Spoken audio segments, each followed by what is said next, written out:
Today, we're going to break down one of the most intuitive yet really powerful ideas in all of machine learning. And it's an algorithm that works a lot like you and I do by simply looking at who's around us. Sounds a little weird, right? But seriously, the everyday act of looking at your closest neighbors, well, that's the key to understanding a powerful AI algorithm.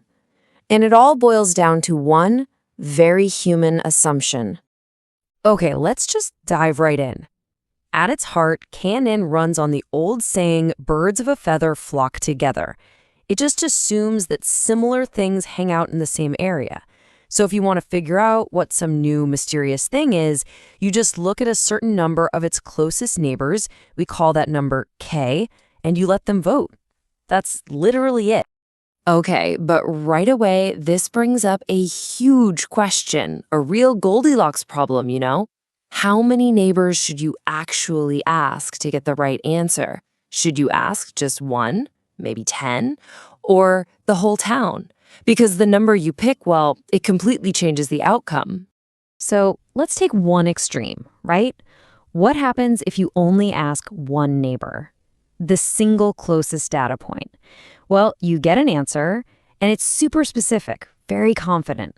But what if that one neighbor is just weird, an outlier that doesn't really represent the neighborhood at all? In the machine learning world, this is a classic textbook case of overfitting.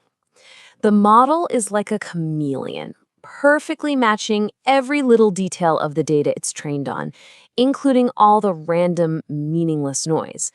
We'd say it has low bias because it's not making broad assumptions, but it has high variance, which means its predictions can go totally haywire the second it sees new data. All right, now let's swing completely to the other side. What if, instead of asking just one neighbor, you ask pretty much everybody? Let's say 21 of them. You basically poll the entire town. See? When you ask that many neighbors, you end up with a very generic, kind of smoothed out answer. The model gets super stable. We call that low variance. But now it has high bias, meaning it's making these really simple, broad assumptions about everything. This is what we call underfitting. You just lose all those important, juicy local details. So you get the picture, right? One neighbor is too picky, 21 is way too broad. The real goal is to find that sweet spot, that just right number, somewhere in the middle. Something like 3 often gives you a much more balanced, much more accurate prediction. It avoids the traps on either side. And this right here is what it's all about. Choosing K is this fundamental balancing act in machine learning, and it's called the bias-variance trade-off. Are you going to be too complex and get thrown off by every little thing? Or are you going to be too simple and miss the point entirely? Finding that sweet spot is everything when it comes to building a model that actually works in the real world. Okay, but hold on. Finding the right number of neighbors, that's only half the battle. There's this other kind of sneaky problem we have to deal with. What do you do when one of your neighbors is just shouting? So loud that you can't hear what anyone else has to say. Remember, this whole thing works by measuring distance. But just imagine trying to figure out which of your friends lives closest by measuring the distance to 1 mile and the distance to another in inches. It's obvious, right? The massive numbers from the miles measurement would totally dominate the whole calculation.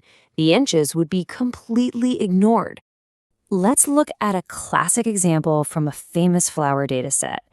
See how the sepal length is in the range of 4 to 8 centimeters? But then look at the petal width. It's tiny, between 0.1 and 2.5. In any distance calculation, that sepal length is our shouting neighbor.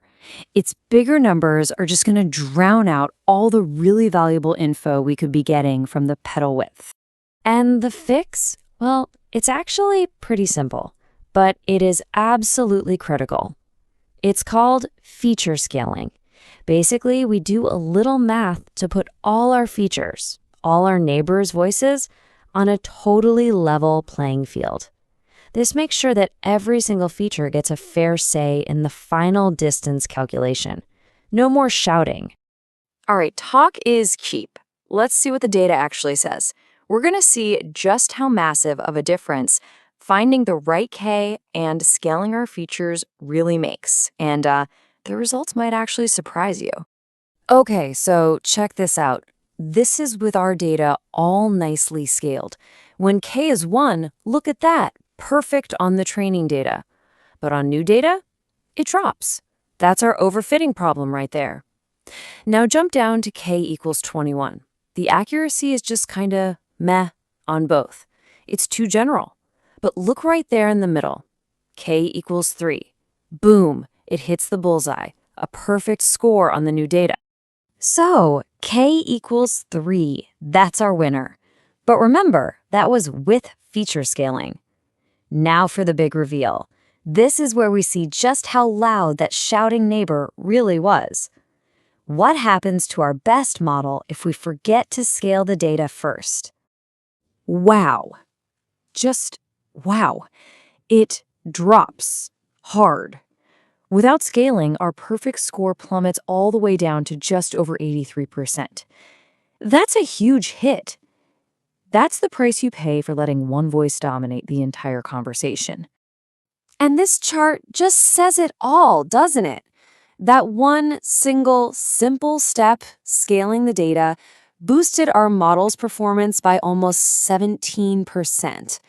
It took our model from a B- student to the top of the class, all because we made sure every voice was heard equally. So what's the big picture here?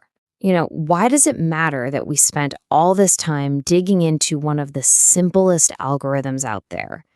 Well, there are a few really crucial things to take away from this. So let's wrap this up. What did we actually figure out? First, K&N is easy to get, but it's way more powerful than you might think. Second, choosing that K value is all about that fundamental bias variance balancing act. Third, and this is a big one, if your model uses distance, feature scaling isn't just a nice-to-have, it's a must-have. And finally, even a so-called simple model needs a lot of careful thought to really make it shine. And that kind of leaves us with one big final thought to chew on. If an algorithm that seems this straightforward needs so much careful attention to detail, balancing bias and variance, making sure the data is scaled just right, what does that tell us about those giant, super complex AI models that are changing our world every day? It tells us that true intelligence in AI, well, it's not just about being bigger or more powerful. It's about the thoughtful, precise application of these fundamental